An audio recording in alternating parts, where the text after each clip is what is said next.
Deixa eu perguntar uma parada. Recentemente eu estava estudando algumas coisas relendo algumas coisas, principalmente um livro de um jornalista brasileiro sobre clima e sobre aquecimento global, alteração de clima.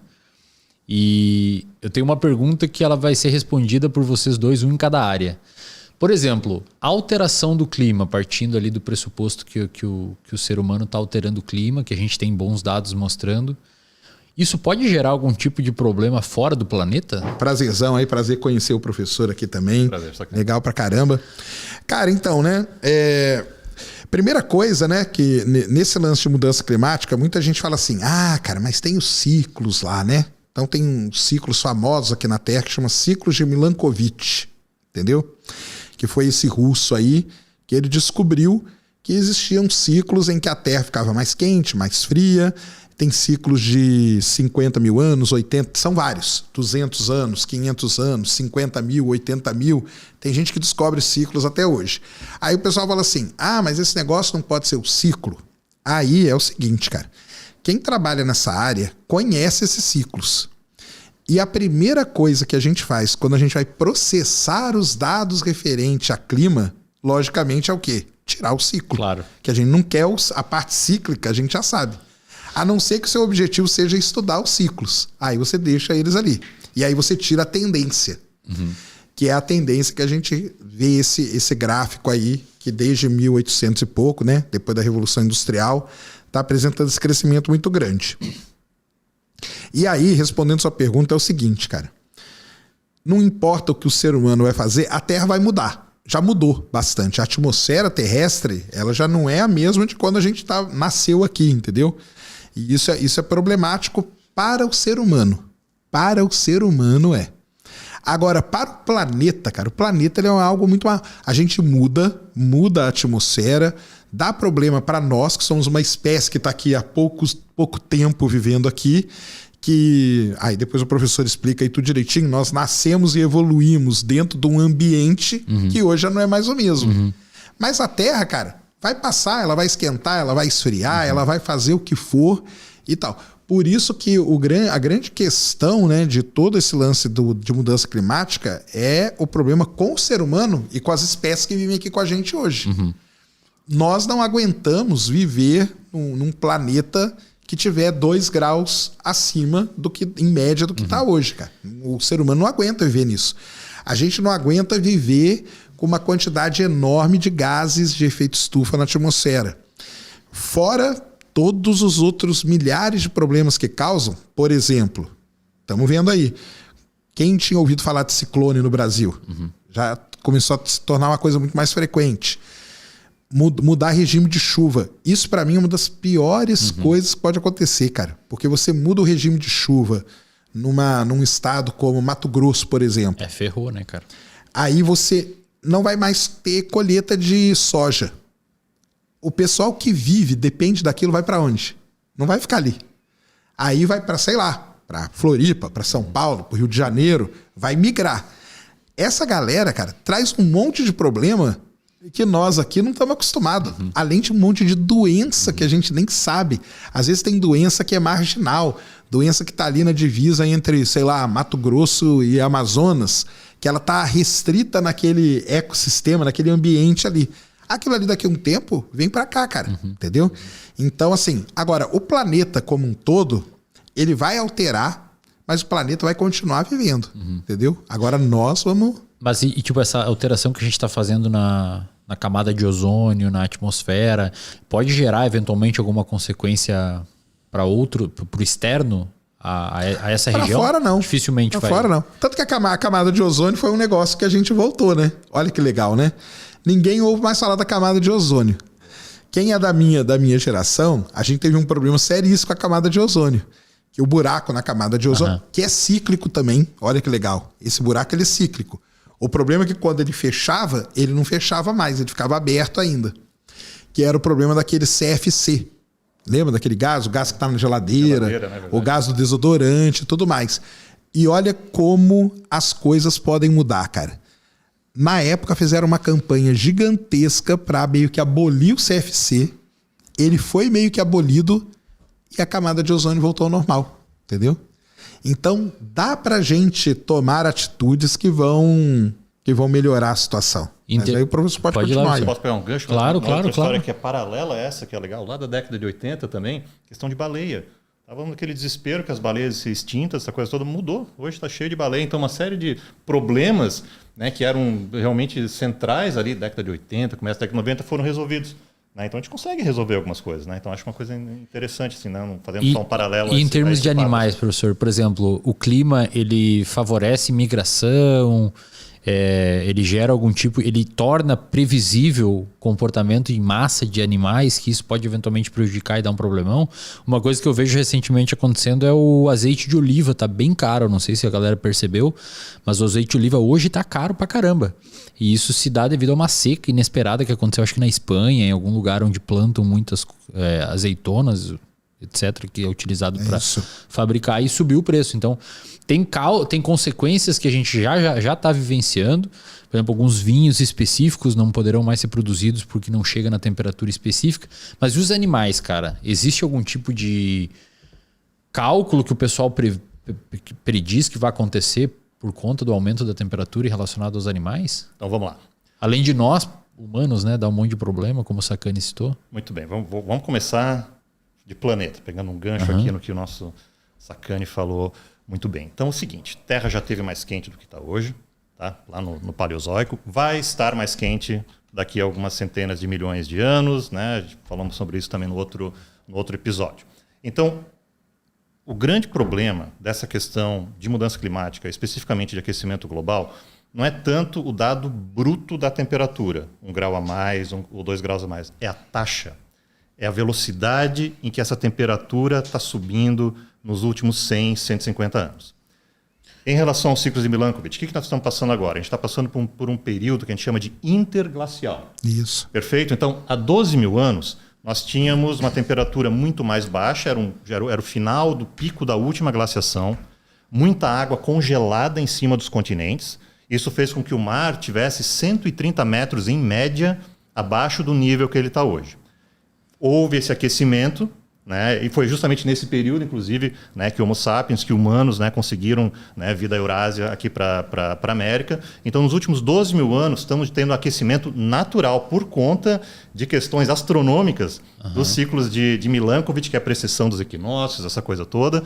E, então, isso já está acontecendo. Esse aquecimento já está acontecendo há 12 mil anos. E nós estamos num interglacial. Do ponto de vista dos animais marinhos que eu trabalho, hoje está um período ótimo para crescimento de recife de coral, para floresta em área seca também, porque está quente, está úmido, tem vastas, né, o que a gente chama de das planícies, né, litorâneas, né, elas estão bastante inundadas, então a gente tem bastante espaço para manguezal, para recife de coral, que é um período bom para isso. Só que, por questões antrópicas, está aquecendo mais ainda, e está aquecendo muito rápido. Então, a grande questão, né, que a gente debate na zoologia, especificamente agora falando um pouquinho de corais, que é o que eu trabalho um pouco mais, é o quanto esses organismos vão conseguir se adaptar à velocidade que a temperatura está subindo. Então, de novo, porque não é 2 graus a mais daqui a 10 mil anos ou daqui a 7 mil anos. É 2 graus daqui a 30. Perfeito.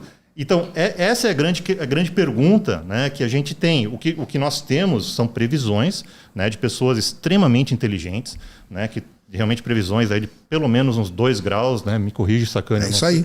Né, em relação a isso, então parece que vai acontecer mesmo. O que vai acontecer em relação aos animais e a plantas e a fungos, a gente vai ver. A gente sabe que o metabolismo pode aumentar exponencialmente, né, por exemplo, corais de mar profundo, com um pequeno aumento já da temperatura. Né? Com aumento de 2 graus pode aumentar bastante, mas muito disso a gente realmente vai pagar para ver. E vai ser bem gradual. Tipo, eu entendo que no macro tempo é rápido, mas para a gente ver consequências em animais, a gente vai conseguir ver, por exemplo, não sei, hipotetizando aqui, uma extinção de uma espécie em 10 anos que não estava previsto? Sei lá.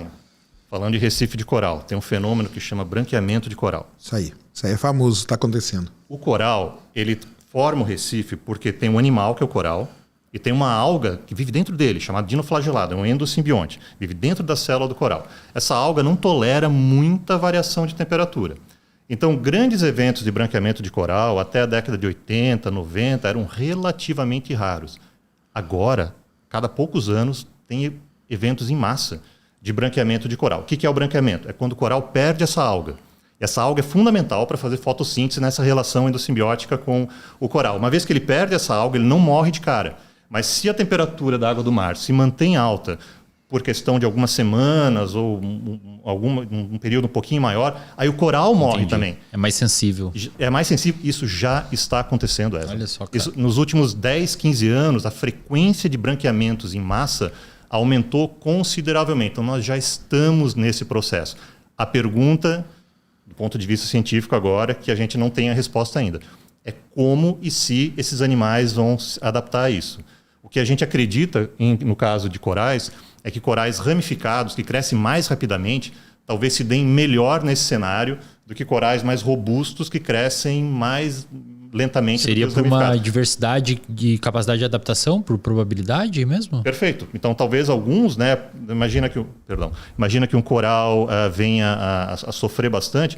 Aquele que cresce mais rapidamente, talvez consiga se recuperar mais rápido depois que a gente tem uma temperatura mais adequada, né? Mas isso aí a gente está vendo agora. A gente está vivendo, né? Esse que é o problema. Momento. A gente está vivendo e aprendendo com o problema, cara. Exato. Isso é problemático. Mas eu acho assim, para sintetizar, Sacani, não sei se você concorda comigo, as previsões parece que estão se concretizando. Sim. Né? As previsões dos nossos colegas que lidam com a questão realmente climática, né? O que nós, pelo menos eu na biologia, que a gente está fazendo é começando a documentar em campo isso que está acontecendo, né? E aí é um pouco mais difícil a gente prever exatamente o que vai acontecer daqui a 100 anos. Mas o que as evidências indicam é que a gente vai ter, pelo menos, né, para alguns grupos de organismos, como corais, o potencial de uma mudança, né, de comunidade mesmo, de corais talvez mais ramificados em vez daqueles mais robustos e possivelmente do que a gente chama de uma mudança de fase, que é quando o coral morre, mas ele não consegue mais competir com as algas. E as algas começam a tomar conta do ambiente. E essa mudança de fase, ela não é totalmente irreversível, mas ela é quase. Porque uma vez que muda do coral para a alga... voltar depois... É muito complicado, porque a alga cresce muito mais rápido que o coral. Então, e a consequência disso, o que é? A consequência é que você perde, né, toda aquela conformação tridimensional que os corais têm, né, com buracos, com tocas, né, para esses outros organismos viverem nesse local. Mas aí você pode mudar o ecossistema ali dos oceanos, porque o coral ele é muito importante para regular, para tudo isso. Com certeza. Se mudar tudo para alga, dá um problemaço, assim. Pode dar um problema. Né? E aí o que o Homo sapiens ainda está contribuindo ainda mais para isso? Porque tem organismos que comem essas algas. Né? Quem que come alga? O ouriço do mar come alga, por exemplo, e tem muitos peixes herbívoros, né, que comem essas algas também. O que nós estamos fazendo com esses peixes herbívoros todos? Matando para comer. Então, o que a gente tem, né, para o coral formar ali o recife de coral, ele tem a ajuda dos ouriços e dos peixes herbívoros também, que vão comendo essas algas. Eu estou simplificando algo que é mais complexo, tá? Mas eles vão comendo essas algas, e isso permite que tenha espaço para os corais crescerem. Né? Então, se você vem primeiro, aumenta a temperatura, já desbalanceia essa relação do coral com a microalga. E ainda não tem os peixes para comer? Os peixes e ouriços que comem os competidores do coral, a alga vai acabar tomando conta desse ambiente, que muda a complexidade tridimensional do ambiente, né? Então diminui, cria muito sombreamento e pode diminuir a quantidade de tocas, coisas desse tipo, para os outros organismos que vivem lá. Consequência, possível diminuição de biodiversidade. Teve uma vez que eu vi um documentário chamado Como os Lobos Alteraram os Rios, que a galera soltou alguns lobos no parque de Yellowstone. E é um documentário mostrando como o ecossistema está interligado, como o Sacani falou. Os lobos começaram a caçar castores que faziam as represas dos rios, e só de adicionar lobos no parque, os rios começaram a alterar o curso nos próximos anos. Né? Eu fico imaginando isso, né, cara? A alteração bizarra que pode acontecer ali. O planeta Terra, o planeta Terra, né, cara? A gente vive num equilíbrio, e num equilíbrio muito, né? Ali, numa linha, como que a gente fala ali? Uma navalha, entendeu? Qualquer coisinha pra cá, porque muita gente fala assim, poxa, mas só 2 graus. Só lembrar pro pessoal que a gente fala 2 graus, é 2 graus em média no planeta todo, entendeu? Então isso é muita coisa. E a gente, como o professor que falou, a gente vive num equilíbrio, cara. É um equilíbrio, é uma linha muito tênue aqui. Um pouquinho para cá, um pouquinho para lá, você desbalanceia todo o sistema que a gente vive. E aí, cara, é pessoa que depende de tal coisa, não vai mais depender daquilo, porque tem o efeito que é esse todo e tem as consequências que aí entra numa reação em cadeia, né? De consequências, né? Imagina o oceano dominado por algas, sei lá, vai que acontece um negócio desse, fica tudo dominado por alga. Isso aí vai mudar o tipo de peixe. Tal lugar que vive da pesca daquele peixe, aquele peixe não vai mais existir. Porque ali só tem alga agora. Vamos supor. O que essas pessoas vão fazer? Elas vão ter que sair dali, vão ter que procurar um outro lugar. Que outro lugar? Outro lugar. Aí vai virando uma... Quem fala muito legal de todas essas consequências é o Paulo Artacho, que é um climatologista brasileiro. Conhece ele, né? Não pessoalmente. Eu levei ele lá no Ciência Sem Fim. Cara, ele é sensacional. Porque a gente pode estudar isso aí, que a gente estuda mesmo, que são esses efeitos e tal. E depois tem a galera que estuda as consequências disso lá na frente, cara. Que é aí que é o negócio para tomar cuidado, entendeu? Se me permite, eu acho assim, eu vejo dois... Sacane, vê se você concorda comigo. Eu vejo duas abordagens do ponto de vista político, filosófico. Né? Um grupo que, assim, olha... Acho que todo mundo sabe que vai acontecer essa mudança, né? Mas um grupo que fala o seguinte, ó, vamos começar a atuar agora. Sim. Para evitar. E o outro não. Vamos pagar para ver. Lá na frente vai acontecer. Mas aí a gente vai se virar e vai dar um jeito de resolver essa coisa. Eu tendo a ser mais do grupo... por que não tomar umas atitudes agora já para não pagar para ver lá na frente, né? Então acho que é basicamente esse debate todo que tem em relação, né, essa questão mais... O argumento que eu vejo dos países que hoje contribuem bastante para a emissão de CO2 etc, como por exemplo acho que Índia, né, e países então a Índia, eles falam, pô, vocês usaram um tempão, se desenvolveram e agora a gente não pode também. Geralmente esse argumento. Eu até entendo, né, cara? Então, mas aí você tocou num ponto muito interessante, cara, que é a coisa geopolítica, né? Existem países que a gente dá pouca atenção e eles são muito desenvolvidos nisso. Por quê? Porque são países que sofrem pra caramba. Bangladesh, por exemplo. Bangladesh é um dos países que pouca gente liga para Bangladesh, só que ele é um dos países que mais se desenvolveu em medidas aí, porque eles sofrem demais, cara. Entendeu? Se o nível do mar subir muito, cara, acaba com o país. Aquela região ali tem todo aquele problema de climas de monções, né? Que é igual a Índia também. A Índia é muito desenvolvida nessa área por conta disso. Elas sofrem demais com as mudanças, entendeu? Então eles tomam algumas atitudes e depois o pessoal vai querer pegar as atitudes dele e fala, opa, mas peraí também. E aí entra num problema, que é vamos dizer, um outro problema seríssimo em cima de tudo isso, uma outra camada, que é a camada geopolítica. Aí é uma coisa complicada, entendeu? Porque o cara que tá lá, sei lá, o cara hoje que mora aqui no interior do Brasil, em Mato Grosso, ele tá tranquilo, vamos dizer. Mas o cara que mora lá em Bangladesh não tá, entendeu? Então isso é muito complicado. O indiano também, ele sofre demais. Então essa parte geopolítica da história, ela é bem séria mesmo. E aí entra em toda essa confusão, essas reuniões que tem. Porque entra economia no meio, né? Exato, que aí não chega em conclusão nenhuma, ninguém quer assinar, o outro não assinou, por que eu vou assinar? Entendeu? Aí ninguém assina, aí fica nessa. Só que o legal é isso, a gente já teve exemplos, as baleias e o CFC. Ou seja, se a gente toma atitude na hora certa, dá para mudar. Não é um negócio irreversível ainda, né? Perfeito. Mas talvez nessa outra linha aqui que o professor falou, se a gente esperar muito tempo, pode ser que aí não tenha mais volta. Não tem alguns dados que o pessoal fala que... É o ponto de não retorno. Se não resolver até lá, vai dar problema.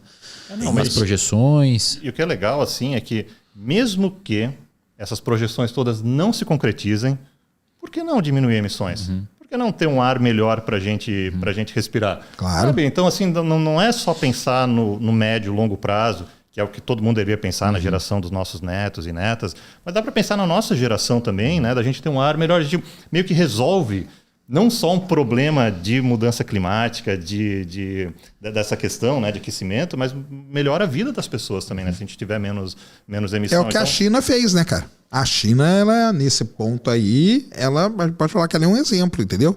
O ar ali de Pequim e tal, das grandes cidades chinesas, o ar era pesado. O pessoal até brinca que era o único lugar do mundo onde você via o ar, entendeu?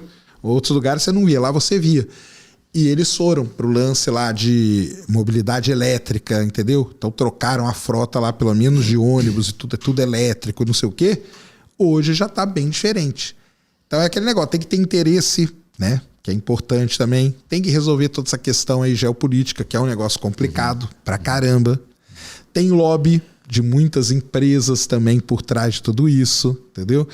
Vamos ter que mudar a matriz energética. Pô, você está lidando com as maiores empresas do mundo, né? Empresas da área de petróleo. Como você vai falar isso pro cara, né? Como que vai fazer? Se bem que boa parte das pesquisas em energia alternativa hoje são lideradas pelas empresas de petróleo. Os caras estão vendo que não hora vai também. ter que... Inclusive no Brasil, né? Exato. É porque no final das contas nós estamos tudo no mesmo barco, né? Perfeito. Então não tem essa. E acho que são abordagens do ponto de vista tanto individual, né?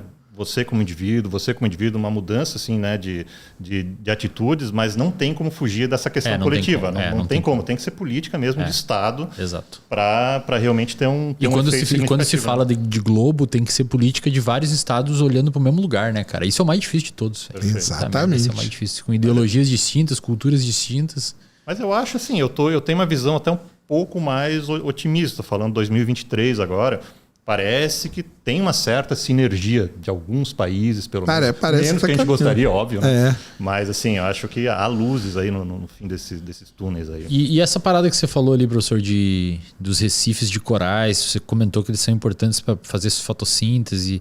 O que poderia... É quase como se fosse, sei lá, uma floresta embaixo do oceano. Poderia se dizer assim. O que poderia ocorrer em termos dessa função dessa biodiversidade lá embaixo, se caso isso, digamos, se tornar uma proporção gigantesca de algas? Geraria algum tipo de problema a nível de ecossistema, além de ser do lugar ali? Existe alguma projeção? Sim. Não, o que acontece, né? Então, você tem o coral, ele é um engenheiro do ecossistema, né? Ele forma toda uma estrutura tridimensional que permite que tenha essa grande biodiversidade, né? Então, os recifes de coral e o mar profundo são os locais mais biodiversos no oceano. Só que o mar profundo é mais da metade do oceano. O recife de coral é 1%, não lembro exatamente agora a proporção, mas é pouco. Só que nesse pouquinho tem praticamente metade da biodiversidade dos oceanos, que depende e muito dessa complexidade tridimensional que é dada pelo coral. Uma vez que você tem essa mudança de fase, aquela estrutura como um todo do recife de coral, ela não é perdida logo de cara, porque é carbonato de cálcio, né? É calcário, é duro aquela coisa. Mas as algas, elas são muito maiores, vão fazendo sombra nessa coisa toda, então elas mudam drasticamente. Então o que vai mudar é o que a gente chama de cadeia, ou mais corretamente, teia alimentar, né? Essa base toda vai ser alterada. Então vai ter uma mudança bastante grande nesses ambientes, né? E a tendência que se vê é de uma diminuição de biodiversidade desses organismos. De novo, vai acabar Recife de coral? Né, falando agora de planeta, não vai. Tá? Assim, né, mesmo na extinção dos dinossauros, que a gente comentou no outro episódio, ficam alguns milhões de anos ali, sem crescimento, né, grande de recife de coral, mas depois de um tempo eles vão pegando de novo. Então, assim, o planeta... Isso aí. Tá tudo bem, para ele assim, o universo não tá nem aí. É isso. Aliás, tem uma frase importante que é essa: o universo tá nem aí para o que você pensa. Mas o professor falou, né, no episódio, a Terra, só para o pessoal lembrar, já passou por 5 eventos que a gente chama extinções em massa, onde boa parte da vida, ou quase toda, foi perdida. E o planeta continua aí, cara. Só que, por exemplo, o dinossauro tá aí hoje? Não tá, entendeu? E eles dominaram a Terra durante uma boa parte. Mas acabaram. Por quê? Porque aconteceram eventos ali que levaram à extinção deles. Que, aliás, em parte foi por causa do clima mudado também, né? Foi por causa do clima mudado por conta de fenômenos naturais, vulcanismo muito grande, impacto de asteroide e tudo mais. Mas o que importa, o planeta continuou. Né? Então, naquela pergunta que você falou, e para fora? Cara, a Terra continuou vivendo ali, continuou sendo um grãozinho de poeira ali no meio do nada e foi embora, entendeu? Só que nós aqui que estamos sofrendo, vamos sofrer, né? Mas vamos torcer aí para que o pessoal... mude isso. E uma outra coisa que eu acho que pode mudar também, mudando esse negócio de coral para alga, é o que a gente chama de albedo da Terra, né? Perfeito. E isso fica mais branco, né? Isso dá uma mudança gigantesca, cara. Verdade. Porque o albedo é a maneira como o planeta ele guarda o calor, entendeu? O albedo, para quem não sabe, é o brilho, né? Então você mudando isso, imagina você mudando um oceano, você está mudando um oceano de cor praticamente. Isso muda o albedo, muda como o planeta ele recebe e armazena aquele calor. Então isso causa problema também. Então... E uma coisa que eu adorei assim na tua fala, Sacani, essa questão realmente que o planeta continua, quem vai sofrer somos nós. Isso contrasta um pouco com um discurso que a gente ouve, que é essa preocupação com o planeta. Nós temos que, sei lá, salvar o planeta. É o contrário. Eu acho assim, pode crer. Não sei se a palavra egoísta é a melhor palavra nesse sentido, mas a gente tem que pensar um pouco mais, na minha opinião, na nossa espécie, porque é a nossa espécie, e outras, claro, também, é que vão sofrer. O planeta, reitero, vai ficar aí por pelo menos mais 5, 6 bilhões de anos, né, ele ainda vai estar existindo. E pelo menos mais 1 bilhão a gente acredita com vida. Então, assim, realmente é um olhar um pouco mais para nós, homo sapiens, para o nosso bem-estar. Mas geralmente quem fala isso é quem alega que tem que continuar emitindo. Pois é. E Pois é. é uma visão egoísta meio torta. Né? Eu acho que assim, talvez nessa fala do planeta, muita gente esteja pensando em outras espécies. Aí beleza, aí eu estou concordando com isso. Mas a questão assim é uma visão assim da gente ter um mundo no curto, médio prazo que seja melhor para nós, né? A gente está fazendo algo que é bom para outra espécie, mas para a nossa também. Achei muito legal essa tua fala. Assim, é isso aí. E para as futuras gerações aí também. É isso e mesmo. assim, cara, quando a galera geralmente argumenta de o clima não tá, não sei o que, não tá aquecendo, geralmente os negacionistas do clima comentam que é muito difícil a gente entender como que era a temperatura no passado. Quanto que... Só para a galera ver do ponto de vista metodológico, como que a galera sabe qual que era a temperatura de 5 mil anos atrás, por exemplo? Então, a gente tem métodos, né? Que a gente, por exemplo, vai na Antártica, né? E a gente faz furos bem profundos na Antártica. À medida que você vai furando o planeta, né? Principalmente na Antártica, porque isso é preservado, muito bem preservado lá, você vai furando as camadas geológicas, você tem as datas e você consegue ver o tipo de gás que estava presente ali. E com isso você consegue entender como que era a atmosfera naquele momento. Não sei, 12 mil, 50 mil, 100 mil, 200 mil. Depende da onde você vai perfurando. Então é assim que a gente estuda um negócio muito importante chamado paleoclima da Terra. E o paleoclima, ele é muito bem entendido por conta desses estudos, entendeu? Os testemunhos de gelo, né? Quem quiser botar no Google. Exatamente. Aí. A gente puxa aquele testemunho, ali você está furando camadas, e em cada ponto ali você consegue entender como era a atmosfera do planeta naquele momento. E aí você consegue fazer as contas, os cálculos, tudo, e saber como que estava a temperatura do planeta, o que estava acontecendo e tudo mais. Então, é assim que a gente estuda de paleoclima, que chama. Legal. Mas nos últimos, né, nos últimos 100, 150 anos, tem medida mesmo, né? Aí mudou. Isso aí é medida tecnológica já, né? Por nós mesmo ali, termômetro, digamos assim. Exato. Né? E realmente, aí é um dado assim que eu acho assim, é irrefutável, tá ali, você olha aqueles gráficos, é uma coisa assim, Exatamente. é impressionante os gráficos de temperatura. Nos últimos 150 anos, a coisa meio estável, e de repente a coisa... E aí você plota o ciclo que deveria estar acontecendo atrás e ele sai... Ele está aumentando mais do que era esperado. Ele aumenta mais, exatamente. Ele também aumenta mais. E uma outra coisa legal dos dados também, à medida que vai evoluindo a tecnologia, então começou lá, tinha termômetro e tal, hoje a gente tem boia no oceano inteiro. Hoje a gente tem dados de satélite que medem só a temperatura da Terra, do oceano, porque são até metodologias um pouco diferentes, mas o pessoal consegue fazer isso. E terceira coisa mais importante ainda, todos esses dados são públicos, galera. Então, se você está aí duvidando, você entra, tem o site da NASA e o site do NOAA, que é a central americana ali que cuida da atmosfera e oceanos, que a gente chama. Os dados estão todos lá, você pode pegar, fazer o seu gráfico, você vai ver.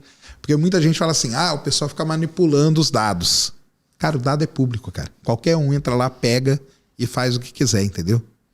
Dá para plotar o próprio gráfico. Dá para plotar o próprio gráfico, é isso que o pessoal faz. Tá tudo lá. E Wesley, se me permite, você fez várias perguntas de coral que eu não estava esperando, adorei. Né? Tô adorando as perguntas de coral. Mas uma coisa que é bacana e que eu também, assim, se me permite um pouco, só voltar um pouco no outro assunto, nessa questão né, de como a gente vai, digamos, entre aspas, salvar os corais, ou diminuir talvez o impacto, né? Eu discuto um pouco isso nas disciplinas de Recife de Coral, porque muita gente acha que tem que estar lá na beira do mar, né? E é importante mesmo, tirar lixo da beira do mar, tudo isso é importante, é fundamental. Mas mesmo quem está longe da praia, mesmo quem está no interior, né, tem duas decisões assim, de cunho pessoal que eu acho que são bastante importantes e que vão afetar diretamente tanto o Recife de Coral quanto floresta. Primeiro é o transporte que você usa, porque está ligado diretamente ao tipo de emissão. Se é um transporte público, se é individual, claro que tem uma responsabilidade coletiva em relação a isso. E o segundo é o que você come. Porque dependendo do alimento que você ingere, isso vai ter uma pegada ecológica muito diferente. Então, né, se você come um alimento que utiliza muita água, né, ou que utiliza muito insumo, por exemplo, né, então a gente até brincou numa disciplina assim, save a coral, ride a bike. Então, assim, por exemplo, andar de bicicleta é fundamental, por exemplo, para diminuir a emissão, que vai afetar um coral que pode estar do outro lado do planeta. Uhum. Então, isso eu acho muito legal. Só que esse link é muito difícil de ser feito. Muito difícil. A pessoa na sua própria casa parar para pensar, peraí, se eu comer esse tipo de alimento, e se eu utilizar esse tipo de transporte, eu tomar esse tipo de decisão, eu vou estar contribuindo para um ecossistema que está do outro lado do mundo. Sabe? E qual que é, por exemplo, a parada que as campanhas muitas vezes comentam de deixar a luz desligado o máximo possível, não deixar lá, vou viajar, deixo uma luz ligada, isso eventualmente iria colaborar para frear o aquecimento global de alguma forma, se todo mundo resolver fazer por, sei lá, queimar menos combustível, alguma coisa assim, não tem sentido? Não, isso com certeza, né? Porque hoje a nossa sociedade... Seria o mesmo esquema da bike, né? Uma pessoa pequenininha fazendo uma coisa pequena, mas se todo mundo eventualmente isso aí fizer... tem uma razão muito importante, que isso é que é difícil das pessoas entenderem, cara. O clima é uma coisa muito complicada de ser estudada até. Porque primeiro é um sistema que a gente chama de sistema caótico, que é a famosa frase da borboleta bater asa no Japão e dar um furacão nos Estados Unidos, entendeu? Por que existe isso? Porque é um sistema que a gente chama... Isso aí é o caótico, vem da matemática isso aí, entendeu? São as interações que vão acontecendo e isso vai se propagando. O estudo de clima é um negócio muito complicado, porque o clima ele é dinâmico, ele é caótico, ele é complexo demais, cara. Então, os modelos que você precisa montar para entender isso são muito difíceis. Uma outra coisa, tem mudança que você faz hoje e ela não vai ser sentida hoje, porque todo esse sistema ele tem uma inércia para responder a essa mudança. Então, o pessoal fala assim, tá vendo aí, ó, queimou aí, por isso que hoje está mais quente. Não, cara. Você queimou hoje, você vai ver a consequência disso daqui 2, 3 anos. Então, por exemplo, muito provavelmente, coisas que a gente está vendo acontecer hoje estão relacionadas a coisas que aconteceram há 3 anos atrás. E aí os pesquisadores eles vão voltando e eles vão identificando esses eventos aí pela história, entendeu? Então, isso ele meio que trava as pessoas de entenderem como... Porque não é um negócio fácil, e não é fácil mesmo. Não é imediato, né? Não é imediato. Não é, não, coloquei fogo aqui, por isso que esquentou aqui. Não é assim. Você coloca fogo aqui, a atmosfera, o planeta é grande, a atmosfera é grande, é complexa, ela vai ter uma inércia, mas um dia ela vai responder aquela mudança que você fez, entendeu? Então isso é muito complicado. E hoje, a nossa sociedade, ela é fundamentada, baseada em combustíveis fósseis, né, cara? E aí é até bom de falar pro pessoal que não é simplesmente o carro andando na rua, não. Aqui, onde a gente tá. Basicamente, tudo isso aqui, cara, foi feito de petróleo.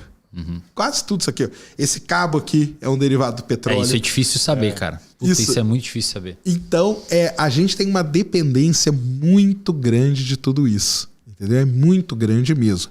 Essa mudança, essa troca de matriz energética e tal, não é um negócio fácil de acontecer também, por conta disso. Porque nós estamos... Os derivados de combustíveis fósseis, eles são muito importantes para a nossa vida hoje, né? Qual que é o país que está mais avançado nesse sentido de transição?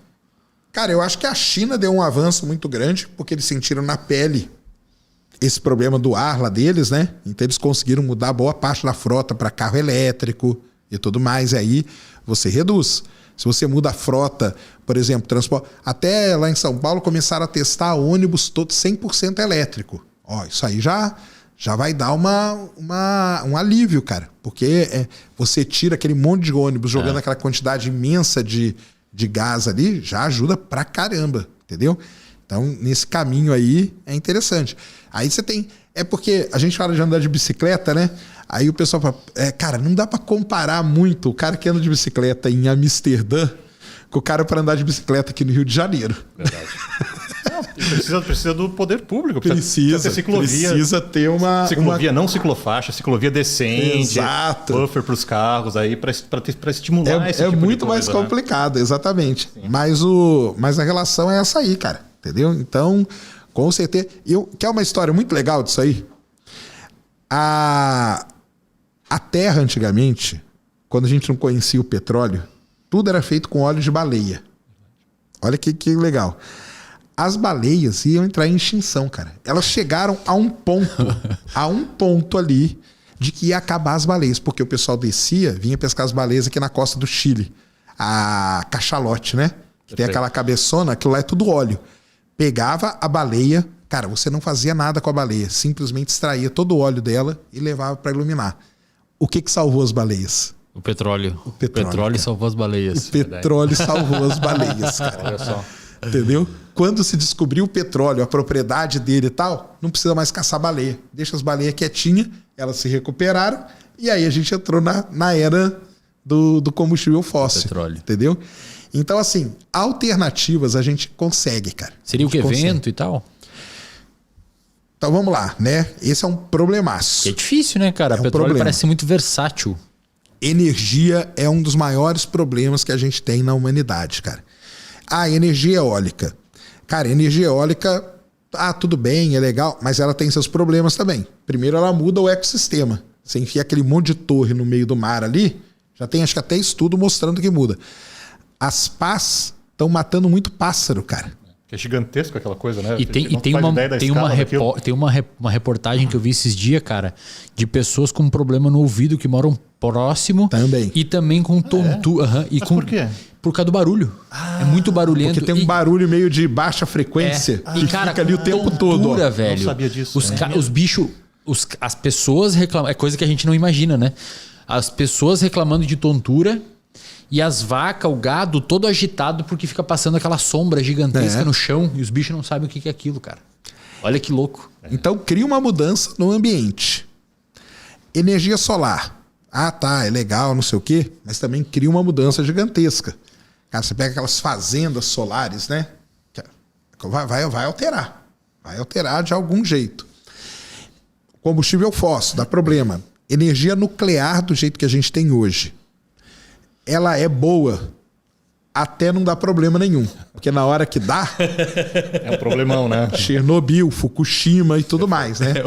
Eu tô até falando pro pessoal assistir o documentário sobre Fukushima. Já viu na Netflix? Não vi. Não?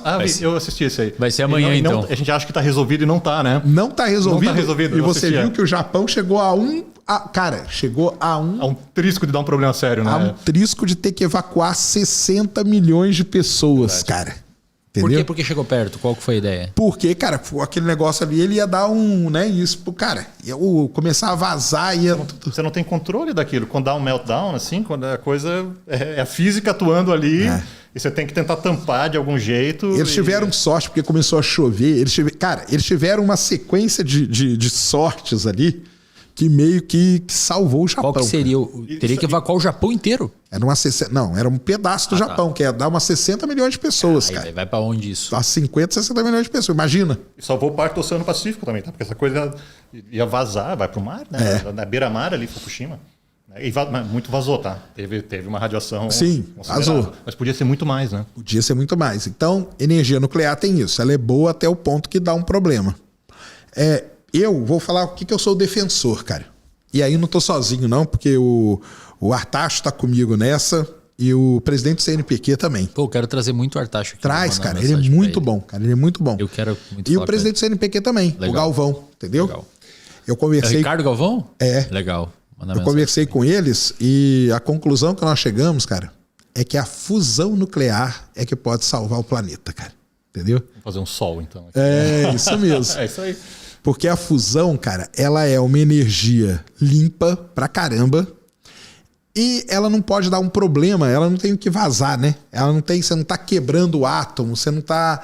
Então, se der algum problema ali, você faz igual o Homem-Aranha fez com o Octopus. Você puxa da tomada, entendeu? E tá tudo resolvido. Então, a fusão nuclear, por isso, e não é à toa também, que os maiores países do mundo hoje dedicam uma grana violenta e tempo em pesquisa de fusão nuclear. A Alemanha tem o reator com o nome mais bonito para mim, que chama Sterelator, que é de imitar uma estrela mesmo. A China tem o segundo Sol, que eles chamam. A França, o melhor reator de fusão nuclear que a gente tem hoje fica na França. Reino Unido. Aí você junta os países da Europa, Estados Unidos e China. Existe um consórcio chamado ITER, onde tem muita grana envolvida para desenvolver reator de fusão nuclear, e nos Estados Unidos também. Porque eles já viram, cara, que o lance, a saída está na fusão, entendeu? E isso está sendo acelerado muito por conta dessas previsões que a gente comentou, entendeu? 20, 30 anos. Então o que o pessoal quer? Quer que daqui 20, 30 anos a fusão já esteja num ponto que aí, cara, a gente vai poder abolir boa parte de coisas que a gente usa hoje e vai ser tudo resolvido. Porque você vai ter reatores grandes para tomar conta de países e cidades. E hoje nos Estados Unidos já tem uma grande quantidade de startups, olha só que legal, desenvolvendo pequenos reatores de fusão nuclear, tipo para você ter na sua casa. Olha que louco, velho. Para você ter num pequeno bairro e coisa assim. Então tem um grande foco mesmo do mundo em fusão nuclear, cara. Porque ela é o jeito mais limpo, mais... Hoje, qual que é o problema, né? A gente não consegue produzir de forma eficiente. É isso que eu ia te perguntar. O que está limitando essa coisa? Qual o gargalo? Exato. O gargalo principal é manter o processo de fusão estável. Porque o que é a fusão nuclear, para o pessoal entender, né? Você pega um reator, que ele na verdade é um ímã, tá? É um eletroímã. Você coloca duas partículas ali dentro, elas vão bater, vão se fundir. Nesse processo vai gerar energia. Só que para que isso seja eficiente, isso tem que rodar a altíssima temperatura, tanto que vira plasma ali dentro. E os elementos que a gente lida hoje, a gente não consegue manter eles estáveis por muito tempo. Então o processo desestabiliza. A não ser que a gente gaste muita energia para estabilizar. Mas aí também não vale a pena. A conta não fecha, né? Porque aí você vai gastar muito para produzir pouco. Entendeu? Então o problema hoje está nisso aí. Os desenvolvimentos estão em quais elementos que a gente tem que ter. Elemento químico, você Elemento diz. químico. Quais átomos a gente vai... Quais átomos que a gente vai fundir ali para que o processo ele ocorra da melhor maneira. E aí eu já vou fazer o gancho com a minha área, que é a astronomia, né? Que é o seguinte, sabe qual é o melhor elemento para tudo isso? É aquele que tem na Hélio Lua. 3. O que tem na Lua, né? É o que tem na Lua. E sabe qual é o único país que tem um mapa de Hélio 3 da Lua? Eu diria a China. A China. Mas por que o Hélio 3? Eu não posso...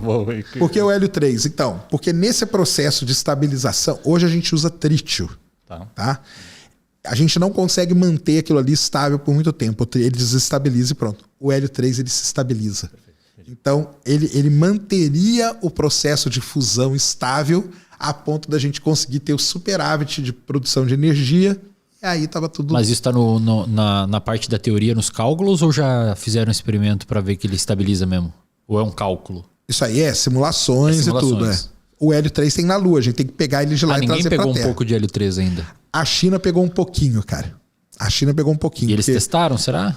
Aí não dá pra saber. Não divulgam, né? Aí não divulgaram. Mas nas rochas que vieram da Chang'e 5, que foi uma missão que foi pra a Lua em 2020, coletou amostras lá, ele já veio um pouquinho de L3 ali. Lógico, né? Eles pousaram onde eles sabiam que tinha. E aí já trouxeram um pouquinho. Então já está comprovado que tem. E isso é muito importante. Porque aí, para mim, é aí que está a salvação do planeta, cara. Vamos dizer do planeta, né? Do ser humano. Do ser humano. Mas vamos falar do planeta, como o pessoal fala. A salvação está aí. E uma coisa que é legal é que você vê que existe uma movimentação mundial em cima disso. É muita grana, cara, mas é muita grana. Fica até a dica aí para quem quiser estudar, vai fazer física, química e tal, estude fusão nuclear, cara. Ou provavelmente vai ser uma demanda, né? Vai ser uma demanda, ou você quer abrir uma startup aí, ó, abre uma startup, fazer uns reatorzinhos de fusão. Nos Estados Unidos tem muita, cara, muita mesmo. Eu quero um, viu? Se alguém tiver um aí, eu compro. Cara, que sensacional. E quando a China foi para a Lua fazer os mapeamentos, eles já sabiam que existia isso lá ou foi uma cagada de achar Sabia. lá? Sabia não, que a gente existia? sabia que só podia ter hélio 3 na Lua. Na Terra não tem. Esse que é o negócio, cara. Porque a produção do hélio 3 é radiação ultravioleta junto com a rocha. E na Terra, ainda bem, a radiação ultravioleta é filtrada, senão a gente não estaria aqui. Mas na Lua não é. Ela é bombardeada direto. Então a gente já sabia. Só que aí a China passou uma sonda lá e mapeou. E aí ela sabe onde que tem maior concentração. E se for da Lua, de quem que é? Como é que faz? Aí a gente entra num problemaço. Quem chega lá, pega é dele. Aí não tem uma legislação para isso aí. No man's land, né? Aí é que tá o grande problema. Aí é que mora. Esse é o grande. Porque isso, pelo jeito, vai ser o ouro, né, cara? No futuro. Vai valer mais que o ouro. Quem conseguir extrair esse negócio aí tá. Mas aí de quem que é, né? Então aí a gente vai entrar num outro problema que esse não tem nem discussão ainda hoje. Isso é que é. De quem que é aquilo lá que tá lá. Exato. A gente espera, né? Vamos ser otimista que o mundo entre numa sintonia, né? Não, vamos lá pegar esse hélio 3 em prol da humanidade, né? Não sei se eu confio tanto na humanidade assim. Não, e essa coisa de você não ter legislação, tem problema aqui na Terra também, né? Não quero desviar do assunto, mas alto mar, além das 200 milhas, é uma região também que tem alguns acordos, mas não existe uma soberania de algum país, é uma coisa que... E se acha um petróleo lá e tal? Pois é. É discutido, hein? Aí o que o cara faz? Ele põe a plataforma aqui, ó, e manda o poço assim, ó. Na horizontal. Os caras têm caminho, cara. É a Antártica, né? A Antártica existe um tratado ali, né? Perfeito. De não explorar recursos naturais. Só usar ali para pesquisa. Ou seja, dá para a galera se entender, né? É possível acontecer. O pessoal quer pegar essa mesma ideia e aplicar no espaço ou que seja na Lua, né? Mas o problema é que a Lua ela teria um interesse econômico muito maior que a da Antártica.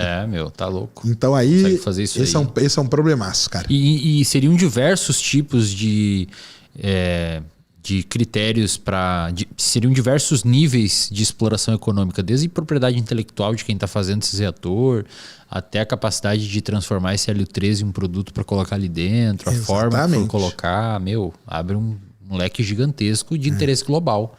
Tem demanda pra caralho. Isso, agora só para explicar pro pessoal, nos Estados Unidos é diferente a fusão, viu? Eles fazem fusão, aliás, que é um jeito muito legal. Aliás, é o único lugar do mundo hoje que a gente conseguiu ter uma produção de energia eficiente por fusão. Lá eles fazem por laser. Eles colocam um material, uma pastilhazinha do material aqui e atiram um laser de altíssima energia naquela pastilha. E aí, no momento em que eles fazem isso, os átomos aqui que vão ser destruídos, antes deles serem, eles entram em fusão. E aí você tem a produção de energia. Então, o laboratório lá, que eu esqueci o nome agora, mas é um laboratório muito famoso, ele aparece até no Star Trek, eles já conseguiram 2 vezes produzir energia de forma positiva por fusão nuclear. Então, os Estados Unidos, isso vem lá do final da década de 50, um físico americano que propôs essa ideia de fazer fusão não por meio de colisão, mas por meio de aquecimento por lasers de alta potência. Então eles já fizeram 2 vezes essa produção aí. Então os Estados Unidos está bem avançado nisso. E teoricamente essa produção de energia por fusão não teria nenhum colateral, assim? Nenhum. Aí não tem. Aí você não tem. Aí ela é uma energia super limpa, ela não tem problema nenhum, entendeu? Ela é aquilo lá, ela não vaza igual a fissão, ela não danifica o meio ambiente igual as pás, igual a hidrelétrica também. Hidrelétrica e tal, é legal.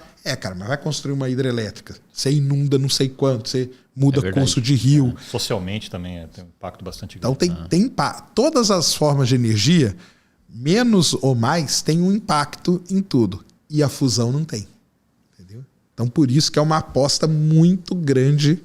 O pessoal fala que eu sou defensor eu sou defensor da fusão. Né? Eu sou mesmo, cara. Mas por outro lado também, assim, quem hoje tem tecnologia para buscar hélio 3 na Lua? Estados Unidos, Índia agora também, né? Talvez, Estados Unidos, Índia e China. Pronto. Isso aí. Então... São só... É isso mesmo. É só o que vai dar problema. E tipo assim, digamos que o pessoal consiga buscar lá. E os outros países que eventualmente não... São refém, vai ter que... Vão ser refém. Aí vai continuar. Por isso que é um problema não investir em pesquisa. Esse é o momento que a gente consegue mostrar para o cidadão que está assistindo ali... Porque muitas vezes o cara tá pensando que, cara, a gasolina tá cara. Eu entendo, a gente entende, mas a gasolina tá cara, a mobilidade urbana tá uma merda, a segurança pública tá horrível. Mas acho que nesses momentos o cidadão que tá ouvindo ali, que não é da área da ciência, não entende sobre ciência, talvez ele consiga entender o porquê que a galera injeta bilhões de dólares para lançar um foguete para a Lua. Porque às vezes eu falo, o que vão fazer lá, velho? Cheio de problema aqui na Terra, esses caras indo lá para a Lua. Essa é a maior crítica que o pessoal recebe, né? Milhões de pessoas morrendo de fome e você gastando milhões para mandar pra lançar um foguete para a Lua? É bilhões. Nem é milhões, mais né? ou menos. Hoje o foguete lá da NASA, ele gasta a casa dos 4 bi. 4 bi de dólares. E já era. Já era. Lança uma vez e destrói inteiro. Isso depois que é uma tecnologia, né, que na década de 60, quando teve realmente os da Apollo, acho que foi na casa de dezenas, não sei se chegou a 100 bilhões à época. Isso, se corrigir da casa dos 100. Isso mesmo. Então a tecnologia já tem. Então isso que eu acho mais ainda assim, não fascinante, mas até um pouco deprimente, assim, que é uma tecnologia que já existe há mais de 50 anos, né, e que ainda tem tão poucos países que a detêm. E aí eu faço um pouco, acho, né, olho um pouco para o nosso país também, né, que tem uma série de coisas interessantes em relação à mudança climática que a gente estava falando, né, a gente reduzindo queimada, por exemplo, que é o nosso grande problema, a gente ajuda a resolver bastante esse problema, mas em várias áreas da ciência eu acho que a gente está um pouco aquém, vou ser bem honesto, eu estou na academia, eu digo isso, um pouco aquém de onde a gente poderia estar nessas questões, por exemplo, né, seja de exploração espacial, ou seja de outras também, porque muita coisa não é só reinventar a roda, porque você tem coisas que realmente são segredo e coisa desse tipo, mas assim, existe um intercâmbio suficiente, eu acho, para mais países terem tecnologias que hoje, na minha humilde opinião, estão acessíveis a pouquíssimas nações, pouquíssimos estados. Mas aí é o impacto, cara, que o cidadão tem que ver. Por exemplo, vou dar alguns exemplos, olha só. GPS. Todo mundo usa GPS. Todo mundo. Você para vir aqui, talvez você para vir aqui não que você conheça, mas eu para chegar aqui usei GPS. Eu para sair da minha casa em tal lugar, todo mundo usa GPS. O problema do GPS é que ele não é só usado nisso. Todo o sistema bancário do mundo é sincronizado via GPS, porque são os relógios atômicos que usam. Todo o sistema de trânsito, ele é sincronizado via GPS. Não só o trânsito de carro, né? Avião, tudo. Navio. Todo o transporte, sua comprinha da Shopee, depende do GPS para chegar aqui, senão ela não chega nunca, entendeu? O Brasil, por exemplo, ele não tem sistema. A gente depende de um sistema americano, do governo americano. Aliás, do Departamento de Defesa americano. Porque o GPS que a gente usa, ela é uma empresa ligada ao Departamento de Defesa americano. Olha só, cara. Que GPS era uma coisa no mundo todo, mas é uma empresa. Então, olha só que legal. O GPS é uma empresa, a gente paga. Quanto que você pagou para usar o GPS mês passado? Como que você usa um negócio de graça, cara? Não existe um café de graça. Então, não existe. Está embutido já, né? Está embutido já esse custo, né? Quando você compra o celular, um royaltyzinho ali vai para essa empresa. Qual que é o sistema? Agora, olha só que legal. A China tem um sistema de GPS dela próprio, chama Beidou. A Índia tem um sistema de GPS próprio dela, chama Navik.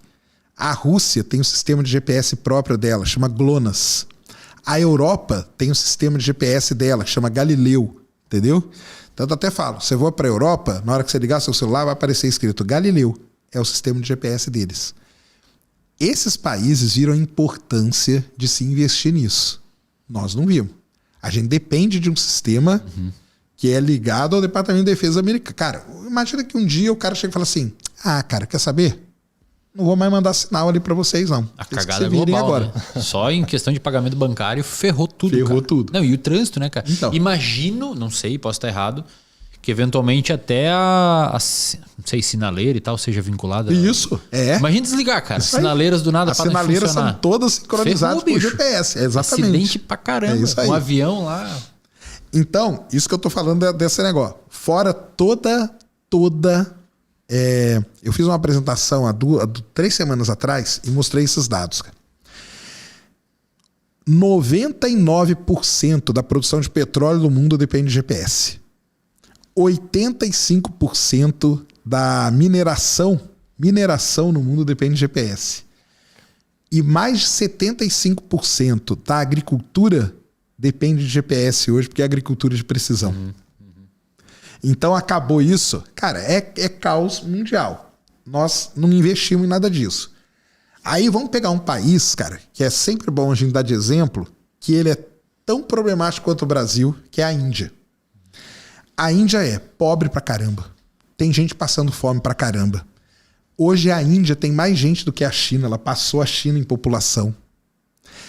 Ela tem problema com o clima de monções, lá acaba com o país. Só que eles investem nisso aí. E por que eles investem?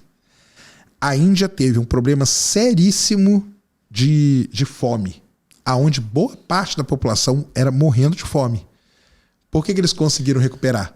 Por causa dos satélites que eles lançaram.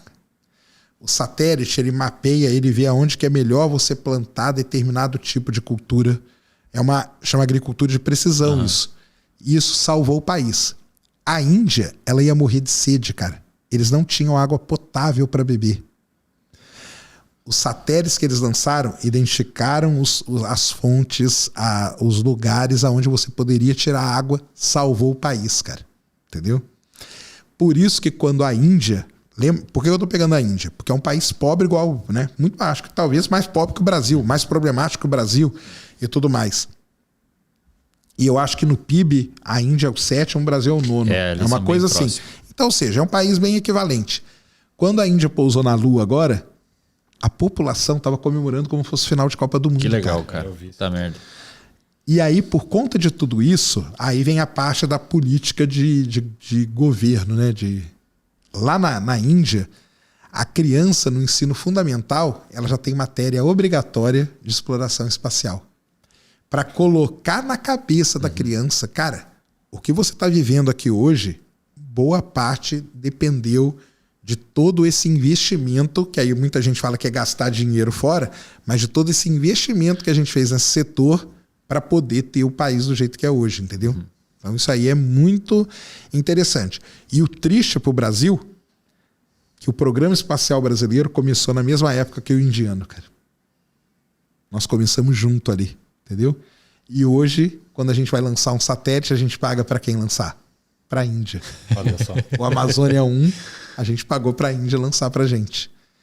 Então é complicado. Que é o que o professor estava falando, né, cara? É isso aí. O problema a ciência, cara. O problema dela é o seguinte. Você tem a ciência pura ou básica, que ela é muito importante. Mas por que o pessoal não dá muito valor? Porque você não vê a aplicação dela. E aí do outro lado você tem a ciência aplicada. Mas às vezes a básica lá na frente vai ter uma aplicação incrível. E é ela que fundamenta a pesada, ela muitas que fundamenta. Vezes, cara. Mas o grande desafio, cara, é como você explicar para a população que, cara, você investir em ciência de base não é você jogar dinheiro fora. Porque o cara, ele quer o quê? Cara, eu quero que resolva aqui, ó, o vazamento na minha rua. Eu quero que você ponha um asfalto novo aqui. Só que a ciência às vezes consegue fazer um asfalto mais barato. Mais barato, um asfalto melhor, um encanamento melhor, mais eficiente. Um cano mais... exatamente. Então, existe... Em vários países, não. Mas no Brasil, não sei se o professor vai concordar comigo, essas coisas são descoladas e não podia ser. Né? Eu acho. Mas aí eu acho que é um problema, Sacani. Cara, é diversos níveis aí de problema. Primeiro, educação básica negligencia demais a ciência, muitas vezes, infelizmente. Segundo, a gente tem uma... Vou falar aqui, tá? E a galera vai ficar puta comigo aí da área e tal, tudo bem. Essa é a minha opinião, não reflete a opinião deles. Mas eu acho que a academia, muitas vezes, se distancia um pouco da população, embora tenha no seu tripé a extensão. E eu entendo, tá, pessoal, o que vocês estão ouvindo aí, eu entendo que o professor tem que escrever relatório, tem um monte de burocracia, tem que dar aula pra caramba, reuniões inúteis de departamento e não sei o que tem que discutir. Não sobra muito tempo para fazer divulgação científica. É por isso que, na minha opinião, deveria existir um braço institucional que fomentasse alguns ou aqueles professores que têm interesse em divulgação científica em fazê-la sem acarretar nenhum tipo de prejuízo em horas. Por exemplo, o cara hoje, para ter um edital de CNPq ou um edital, ganhar algum tipo de edital, precisa ter publicação. E o cara que faz divulgação científica muitas vezes não vai conseguir publicar. Por quê? Porque ele está fazendo divulgação científica. Então ele vai perder a possibilidade de ganhar determinados editais. Então, institucionalmente, não é muito fomentado fazer essa aproximação. Mas se me permite, Eslen, assim, a pressão de publicação no Brasil, ela é menor. Eu fiz doutorado nos Estados Unidos. A pressão de publicação lá é bem maior do que aqui. Tá? Não, lá é carnívoro, né? Então, assim, eu diria o seguinte, a gente realmente tem uma questão de pouco tempo, né? Mas eu tô aqui, por exemplo, né? Então, assim, esse tempo, ele existe. O que eu acho... E é sábado, hein? Mas aí você fez uma questão de abrir, você gosta, né? Sim. Tem todo... eu caí de paraquedas, aceitei ali e tô adorando o papo aqui. Mas o que eu acho é o seguinte, né? O que a gente vê, especificamente falando da extensão, né? Ela é um pouco pulverizada nas universidades também. Sim. Então, em vez de ter o que poderia ter algum projeto institucional de extensão que daria maior visibilidade às pesquisas, né? No estilo do que, por exemplo, vocês fazem muito bem. Né? Claro que com alcance menor. Né? Mas aí seriam vários, né, cara? Perfeito, mas porque o que acontece? Várias universidades, no caso. Cada professor, cada professora tem o seu projeto de extensão. Muito legal. Tem uma atuação local muito bacana, mas é uma coisa que acaba não tendo... é muito difícil você conseguir sair dos muros da universidade fazendo dessa maneira. Então, eu acho que assim, essa questão da divulgação científica, né, que é muito bem feita, né, por você, Eslen, por você, Sacani, e por várias outras pessoas aqui, se for para a universidade contribuir um pouco mais com isso, teria que ter realmente algum tipo de movimento institucional, né, que tiver, porque assim, né, a gente está aqui conversando, mas você tem lá o Matheus, o teu colega, que vai fazer a edição depois, né, a gente vai sair daqui... Né, alguém arrumou as luzes. Perfeito, aqui, tem toda uma equipe. Um rolê. Né, se eu for fazer isso no meu laboratório, por exemplo, eu vou ter que ir atrás de câmera, eu vou ter que ir atrás de... Não tem como, não tem como. Né? Então aí eu acho que é uma coisa que poderia ser, né, se as universidades tiverem esse interesse, eu acho que poderia ser, é uma saída. Não, né? acho que sim. E assim, cara... Até considerando, puxando agora para minha área, assim, em termos de aprendizagem, neuroplasticidade de cérebro, capacidade de adquirir cultura ou mesmo entender como algo natural algum determinado tipo de comportamento. Por exemplo, vocês lembram quando vocês aprenderam a falar português? Ninguém lembra, cara. Você lembra às vezes das aulas e tal, mas você se descobriu falando português. É diferente se você for aprender uma nova língua agora, você fala, não, quando eu tinha 25 eu aprendi inglês e tal. Português, a criança cresce mais ou menos sabendo falar e se aprende as regras ali para escrever e tal. Mas você se descobre falando português. Isso que a Índia está fazendo é sensacional, porque a criancinha ela vai se tornar um adolescente e vai ser comum falar de astronomia. Isso. Não vai ser um objeto diferente. Aqueles caras falam de astronomia normal. É isso. Tá na vida. Então acho que uma das melhores intervenções provavelmente seria botar no ensino básico. Eu também acho. Valorizar a ciência desde criança, cara. Vou aproveitar um exemplo do Sacani, né? Num episódio que você comentou essa questão, né, que a luz leva um tempo para chegar na nossa retina. Isso. Ou seja, né, então a gente está vendo tudo realmente no passado, que é uma coisa que a maioria das pessoas em sua vida inteira talvez não se dê conta. Né? Então você está olhando o Sol a 8 minutos, a Lua como ela era 1 segundo, lá o Cruzeiro do Sul como era 500 anos atrás. Né? Que é uma coisa assim básica, né? E que as pessoas ficam perplexas quando elas têm essa questão.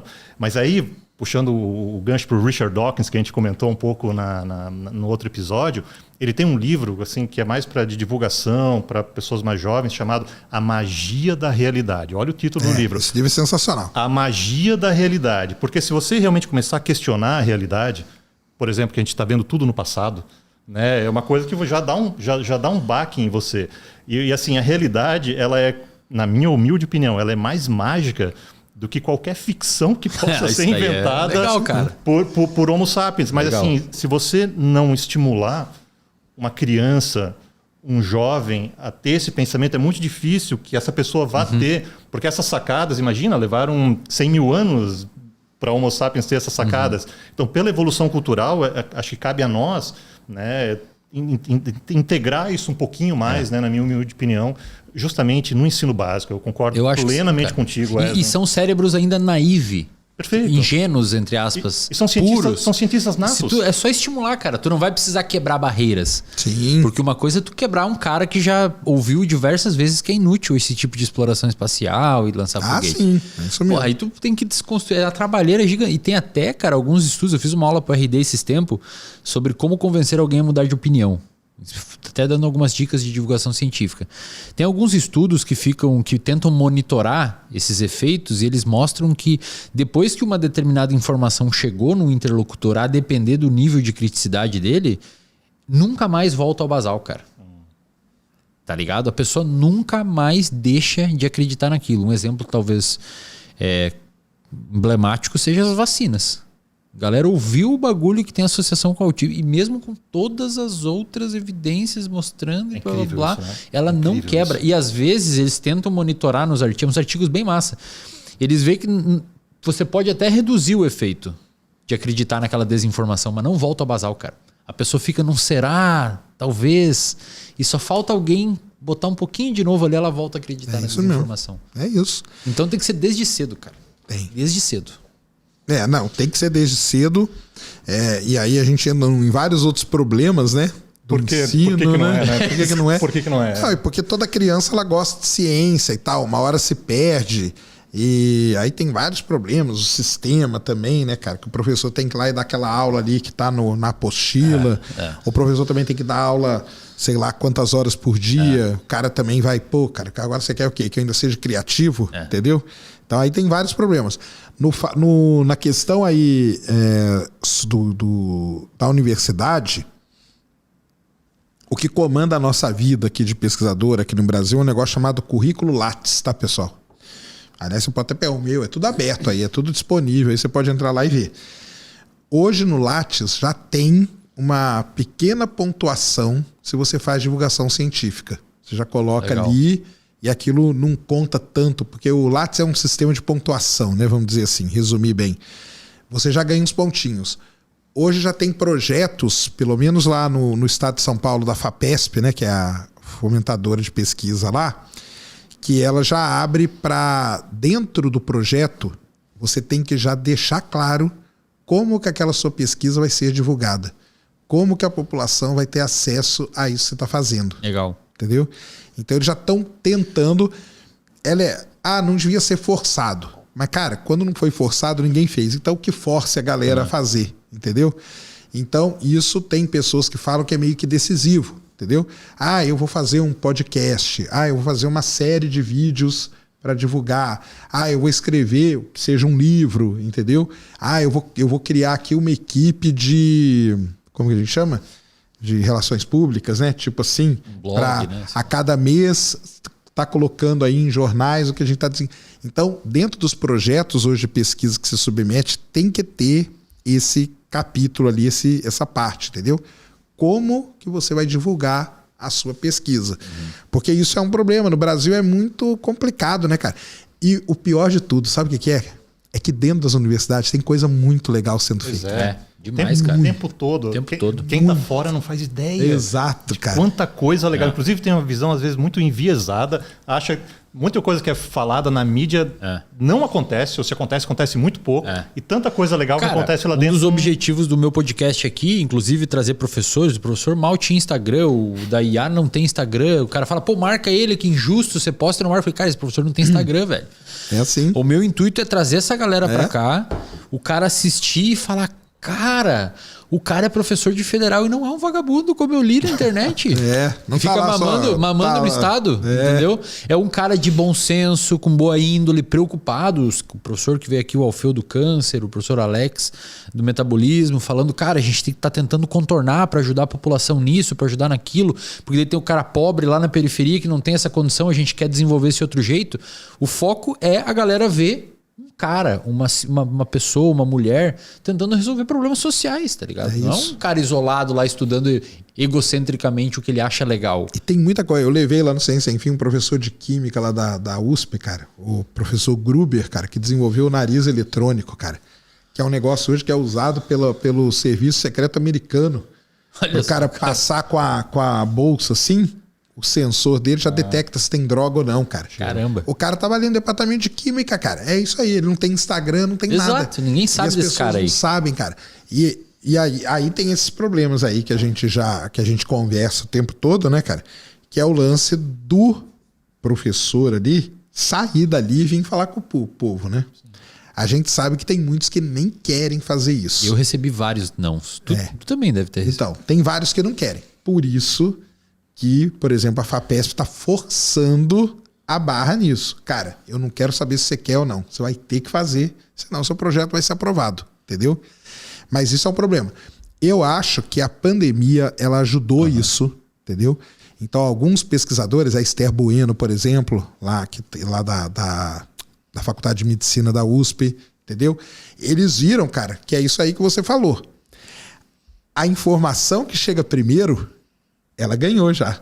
Depois você chegar com outra informação, não vai ter como tirar, cara. E eles viram... Psicológica, né? É. Psicologia, isso é. E eles viram isso acontecendo e alguns pesquisadores que estavam ali presos na sua bolha ali, quietinho, falaram, cara, se a gente não for lá, cara, ferrou. E aí apareceram... E isso foi legal, porque esses poucos que vão surgindo, eles vão mostrando, a gente estava até conversando antes, né? Cara, que a internet, tudo bem, cara, ela tem vários seus problemas e tal. Cara, mas você pode vir aqui, não tem, né? Não é um lugar assim também, não. Vem pra cá, vem, né? Cria aí sua conta no Instagram, participa um pouco de rede social e tal. Porque eles viram que era importante essa saída aí para falar com o público, cara. Exato. E assim, o artigo que eu li, e pelo jeito é um grupo de pesquisa, depois eu até mando para vocês se vocês tiverem interesse. É um grupo de pesquisa que estuda esse efeito de desinformação, né? Como que uma desinformação gruda na pessoa. É a teoria de conspiração, cara. Cara, e eles explicam assim, velho, tu vê na realidade acontecendo. Eles fazem alguns experimentos, por exemplo. Um experimento é assim, eles colocam os voluntários na sala e aí eles contam uma história. E eles falam, por exemplo, um armazém pegou fogo. E os indicativos mostram que o fogo nesse armazém foi porque tinha material inflamável no armário. E aí depois desenrola um pouquinho mais a história para dar uma despistada, mas essa era a informação que eles queriam dar. Aí depois, por uma série de experimentos específicos ali que eles fazem, eles falam, não, na verdade não tinha material no armário inflamável. E para um grupo eles falam isso. Para outro grupo eles falam, não, o que fez pegar fogo foi a rede elétrica. E para outro grupo eles falam, não tinha material inflamável, a rede elétrica pegou fogo e o material não estava no armário porque teve greve dos caminhoneiros e não chegou o material. Cara, só o último grupo tende a não acreditar mais que não foi o fogo no armário. Os outros todos em algum momento mencionam o bagulho no armário, cara. Mesmo falando que não foi. É assim. Tipo, falou informação pra pessoa, aquilo gruda, sabe? Então, de fato, uma das formas que a gente vê de combater isso, e esses artigos até eles dão no final uma imagem resumindo digamos que uma conduta de como combater uma desinformação, é de fato falar antes, cara. Parece que o melhor jeito é falar antes. Porque aí a pessoa se blinda um pouco. Já que ela tá com a informação correta, o problema é que... Porque aí você vira o jogo, né? Exato. Porque aí quando vier o conspirador falar alguma coisa... O ônus tá com ele. Se vira você pra trocar a opinião dele. Aí prova agora. Exatamente. Isso aí. É isso aí. Parece que é um dos melhores jeitos. Só que para isso a gente tem que popular a internet, né? Com pessoas falando de ciência. Tem que vir o pessoal, tem que descer aí É legal, o professor tá aqui, ó. Mas eu acho assim que tem essa disposição. Né? Que nem eu vim hoje aqui, né? Acho que posso revelar, eu vim para presentear o Sacani com um amigurumi do Albert Einstein. Ali, legal, né? Pra caramba, adorei. Então aí o Éder chegou, não, professor, vamos junto. Aí deu um frio na barriga, assim. Mas, cara, muito legal, tô adorando esse papo. Exato. Então, assim, contribuir um pouco. E tem muita gente bacana na academia, assim, né? E com conhecimento para falar que muitas vezes não tem a oportunidade também. Né? Então tem as duas coisas. Eu acho que tem professoras e professores, pós-doutorandos, pós-doutorandas e assim por diante, que realmente não é o nicho deles, né? Nem todo mundo é um Éder, um Sacani, um Carl Sagan, coisa do tipo, não, né? Tudo bem. Mas tudo bem. Tem o lugar dele lá produzindo. Mas né? eu acho, mas tem algumas pessoas que têm essa pegada, tem esse DNA, mas que muitas vezes não têm a oportunidade, né? Muitas vezes porque a universidade não tem uma estrutura, né? Para esse tipo de coisa, ou porque nem sabe por onde começar. Eu acho que existe um potencial para ali, mas ainda acho o básico, Se não começar no básico, sim, com certeza. essa coisa da ciência não vai. Mas essa questão da... Né, e aí que está legal também a questão da internet. Né, porque você é um nicho, né, que não existia há 10, 15 anos. Né, se hoje já é complicado... Era muito mais, né? Eu lembro quando eu estava fazendo graduação, né? A gente foi quase contemporâneo na USP, não tinha praticamente nada, não tinha isso de você, né, ouvir cientistas conversando, né, de ter esse tipo de divulgação. Tinha, sei lá, Globo Repórter, de vez em quando, alguma coisa que eu sempre achei os blog, um pouco superficial, né, assim, para o que eu esperava. Então você tem hoje, né, uma série de ferramentas aí pela internet que são fantásticas, né? Então, olhando o copo meio cheio, eu acho que as ferramentas estão aí. Né? E é pegar e fazer, né? Não, isso aí que a professora aqui falou é importante porque, primeiro, né, cara, nem todo pesquisador quer e tem a capacidade de se comunicar. Isso eu falo porque eu tenho professores que eram para mim para ganhar o prêmio Nobel. Só que, por exemplo, eles dando aula são terríveis. Sim. E tem o contrário também, entendeu? Que professores que são maravilhosos e não conseguem se desenvolver na pesquisa.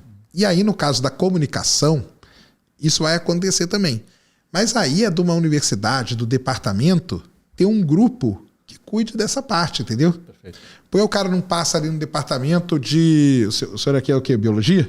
Isso aqui a gente é ecologia e zoologia, aí, especificamente o meu. O cara passa ali pelo departamento de ecologia e zoologia da UFSC. Perfeito. E vamos lá e vamos pegar aqui, cara. Ó, todo mês a gente solta aqui, ó, um informativo, uma coisa, ó, do que está sendo feito aqui dentro do departamento. Aí você tem uma equipe especial. O cara pode ser um jornalista, já com uma formação ali de jornalismo científico, entendeu? Que aí ele sabe como transmitir a informação da maneira correta. Aliás, a melhor coisa que eu fiz na USP, cara, na minha graduação, eu fiz um curso de jornalismo científico lá no Centro José Reis. José Reis foi um grande jornalista científico brasileiro. Cara, a melhor coisa que eu fiz na minha vida, cara.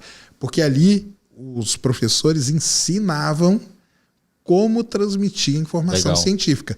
Porque se eu pegar a informação científica e transmitir como a gente transmite num paper... Não, tá doido. Ninguém vai ler. Aí é certeza que ninguém vai ler.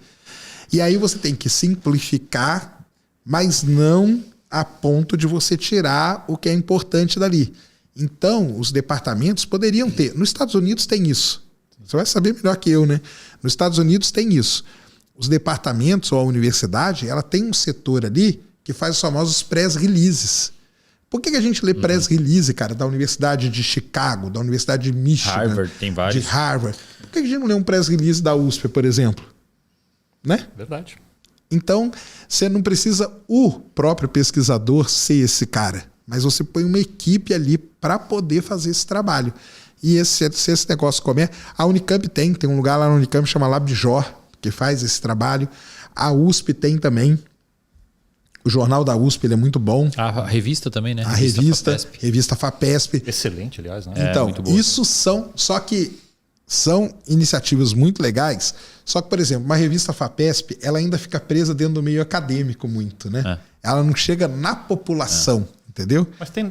que chegar. Hoje não tem mais banca, né? Mas uma época vendia, né? Eu acho. Não, ela chegou a vender, sim. Chegou a vender, né? Chegou a vender. Mas aí depois ela ficou muito presa ali no meio acadêmico e tal. Mas são iniciativas. Eu acho que tem que ir por esse lado mesmo. Mas sacane, o único ponto que eu faria é o seguinte: a gente até tem no departamento da embriologia o Jason, por exemplo, né, que fez, veio aqui, tem um episódio sobre genética. Aqui. Ele tem até um podcast, tem né, que é o Vem Cienciar.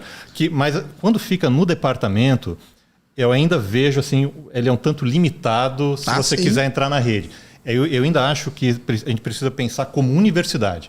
É a UFSC, é a USP, é a Unicamp, terem realmente uma política que não seja só de uma coisa institucional, né? Sei lá, reitor assinou contrato, coisa desse tipo, mas que tenha uma política de comunicação de ciência, de fato, né? De conhecimento. É isso mesmo. Porque aí você gera, porque no departamento a gente tem essa fonte do, né? Por exemplo, o Jason. Ele está lá, eu estou na ecologia e zoologia, né? Então, a fonte, digamos assim, desse conhecimento está. Mas a gente ainda continua sendo limitado. Agora, se a gente chegar num nível já institucional, que aí vai ter uma visibilidade para, sei lá, 100 mil, 200 mil pessoas. Aqui vai bater 200 mil. Mas é porque você tem 1 milhão de seguidores, é porque você tem 1 milhão de seguidores, né? O meu Instagram tem 1.000 seguidores, do Jason deve ter 1.000, 2.000. Agora o da UFSC já deve ter uns 100.000, eu imagino, não tenho certeza. Então, se chegar nesse nível institucional, eu acho que a gente pode ter, mas aí depende de uma política das universidades fazerem esse tipo de, fazerem esse tipo de coisa. Isso acaba fazendo com que essa informação chegue na população e eventualmente a população consiga entender a translação disso para a importância de pesquisa. E aí, pegando o gancho, só antes para terminar isso, pegando o gancho que vocês falaram, com isso você consegue ir para a base. Entendeu? Porque aí você consegue pegar essa informação daqui e aí, por exemplo, pega o professor aqui, professor, semana que vem você vai dar palestra em 3 escolas aqui, municipais, estaduais, que sejam, para molecada até a 8ª série, entendeu? Porque essa pesquisa aqui, nós fizemos uma análise aqui, o pessoal gostou muito dela, então faz parte do seu trabalho. Semana que vem o Wesley vai passar 3 dias ali fazendo isso. Na outra o Sérgio vai falar. Por isso, cara, que quando me chamam para falar com a criançada, eu paro tudo que eu tô fazendo, cara. Eu fui outro dia lá em São Paulo, falei para umas 500 crianças, entendeu? Já marquei uma aula com uma criançada de Londrina que eu vou dar aí também sobre meteoro. Quando uma escola chega para mim e fala, não, mas é para falar com a criançadinha. Eu falei, é esse aí que eu quero. É muito legal. É essa galera aí que eu quero. Olho brilhando, né? É muito legal. Eu quero essa turma aí, entendeu? Legal. Porque aí tem que chegar. Então, uma coisa pode levar a outra, entendeu? Se isso vira institucional, vira ao ponto de você atingir a base, entendeu? E aí, acontece uma coisa muito legal, que eu vou pegar aqui um relato que eu já tive de pessoas que trabalham na China com pesquisa. Na China, o professor universitário, o pesquisador, ele é idolatrado pela criança, cara. A criança encontra o senhor na rua, assim, ela vai falar, caramba, eu quero ser igual ele, tipo cara. Um bombeiro, assim. Exatamente, eu quero ser esse cara aqui, ó. Entendeu? Por quê? Porque lá tem esse trabalho, entendeu? Então, eu acho que... E a China fez uma parada, acho que muito foda também, alguns anos atrás, que foi levar um monte de... O Brasil até acho que fez isso de alguma forma com Ciência Sem Fronteira, que foi levar um monte de pesquisador, principalmente para os Estados Unidos, e depois voltaram para a China. Pô, aí voltaram, genial, né? Voltaram, isso, exato. Porque do Brasil... tem incentivo. Não, é porque lá tem incentivo, vai voltar para cá. O cara tem que levar o papel higiênico do cara. Exatamente, é isso aí. Mas olha só que interessante, cara. A China leva a galera para fora, a galera de certa forma bebe de uma fonte e volta, cara, para produzir a propriedade intelectual no país, né? Mas olha, aqui eu vou, se me permite, vou dar meus 2 centavos nessa discussão. O Brasil também faz. Eu fiz doutorado nos Estados Unidos, por exemplo. Então, o que o Brasil faz, eu acho que faz muito bem. Tem um investimento com dinheiro público na pesquisadora, no pesquisador. Eu fui aluno da Universidade de São Paulo, né, pago pelos impostos do contribuinte do estado, dos contribuintes do Estado de São Paulo. Tive sempre bolsa da CAPES, ou do CNPq, ou da FAPESP, na época em São Paulo também. Então, tem um investimento que não é pequeno na formação de pesquisadores, para fazer pesquisa. Perfeito. Isso aí. Aí você volta, que eu voltei dos Estados Unidos para o Brasil, uma fase muito boa, de muito concurso. Entrei aqui na UFSC, que era um lugar que eu queria, que eu gostava bastante. Mas aí o que acontece quando você volta para a universidade? Em São Paulo é um pouco diferente, porque a USP, a Unesp, a Unicamp já tem uma mentalidade mais voltada para a pesquisa. As federais, o que é o foco? Não é mais a pesquisa. Você fica 10 anos da sua vida aprendendo ou trabalhando para ser pesquisador, para gerar conhecimento. E aí você entra numa instituição em que o foco é você transmitir o conhecimento. Seja na extensão, que é o que a gente está fazendo aqui, seja no ensino. Não estou invalidando isso. O que eu estou dizendo é que o tempo de pesquisa ele acaba sendo muito reduzido na universidade, diferentemente do que é nos Estados Unidos. Quando você entra na universidade nos Estados Unidos, toda a tua cobrança vai ser em cima de produção científica. É que lá tu não precisa ser professor também, né? Você geralmente sim na universidade, mas a carga horária tua é muito menor. Entendi. Você vai dar 2, 4 horas por semana, talvez, de aula, para turmas bastante grandes. Aqui eu sou, por lei, obrigado a dar no mínimo 8 em sala de aula. Vezes 1,5 mais ou menos que a gente conta que é fora da sala de aula, 20 horas das minhas 40 é ensino. Tá? Então, e nos Estados Unidos não. Imagina uma pessoa que dá 2, 4 horas em sala de aula. Pesquisa pra caramba. Ela vai ter talvez 10 de ensino, sobra quase 30 para fazer pesquisa. Das 20 que sobram minhas, uma boa para administração, tá? Que a gente tem uma cultura burocracia bastante forte. Então, o que eu quero dizer? Esse movimento que a Índia fez e faz, que a China fez e faz, né, das pessoas voltarem, o Brasil também fez e faz. E internamente as universidades mudaram bastante. Quando eu fiz a graduação na década de 90, USP e Unicamp eram as top. Hoje eu digo assim, né, o curso de biologia nossa na Federal de Santa Catarina, na minha humilde opinião, né, não estou querendo falar do nosso curso, mas eu acho tão bom quanto o da USP, quanto da Unicamp. Então houve uma elevação de nível muito boa dos cursos de graduação no Brasil nos últimos 20 anos. Mas onde eu acho que ainda falta uma reforma universitária, eu ia adorar saber a tua opinião, Sacani, em relação a isso, é da gente ter um pouco mais desse, não é um retorno, mas um pouco mais de condição e tempo, inclusive, para a pesquisa. Porque nem todo professor, os professores não são iguais, os professores não são iguais. Eu posso escolher, olha, eu quero dar as minhas 20 horas de aula e fazer pouca pesquisa. Mas tem muitos professores e professoras que são pesquisadores excelentes, né, que poderiam dar talvez 2 horas de aula, já seria fantástico, e ter um tempo muito maior para fazer pesquisa, só que o modelo nosso de universidade hoje não permite isso. Mas daí ele não. E esse modelo às vezes nem retém o cara que volta. Você ficou.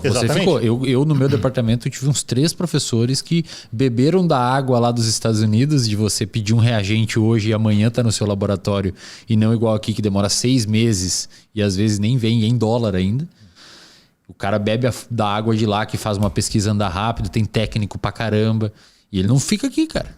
Ele volta pra cá e fala, puta, tá péssimo isso, não dá, não tem dinheiro, e volta para os Estados Unidos. E aí esse cara que podia estar produzindo aqui, eu não vou citar nomes aqui, mas na neurociência tem diversos exemplos de pesquisadores gigantescos que contribuíram para avançar com a fronteira do conhecimento. Estão produzindo coisas absurdas de sensacionais, mas quando tu vai ver a publicação lá, tá numa universidade dos Estados Unidos, é um brasileiro. Fala, o cara não é patriarca, não sei o quê. Não, cara, o cara tá vivendo, tá fazendo a pesquisa dele num lugar que aqui não conseguiria fazer, tá ligado? Eu pessoalmente, eu digo, eu tô feliz porque eu gosto de ensino, eu gosto de extensão, eu não tô infeliz em ter minhas horas de pesquisa um pouco menores do que, mas assim, em termos de investimento, é uma perda, é um mau investimento, na minha opinião, do recurso público. E aí os meus colegas, as minhas colegas que realmente têm um DNA de pesquisa forte, se sentem extremamente frustrados. Vocês conhecem como é que é esse ambiente. Então, assim, ter um pouco mais de flexibilidade, reduzir um pouco, na minha opinião. E os cursos nossos, né, pelo menos na Universidade Federal de Santa Catarina, eles também têm uma carga horária bastante grande.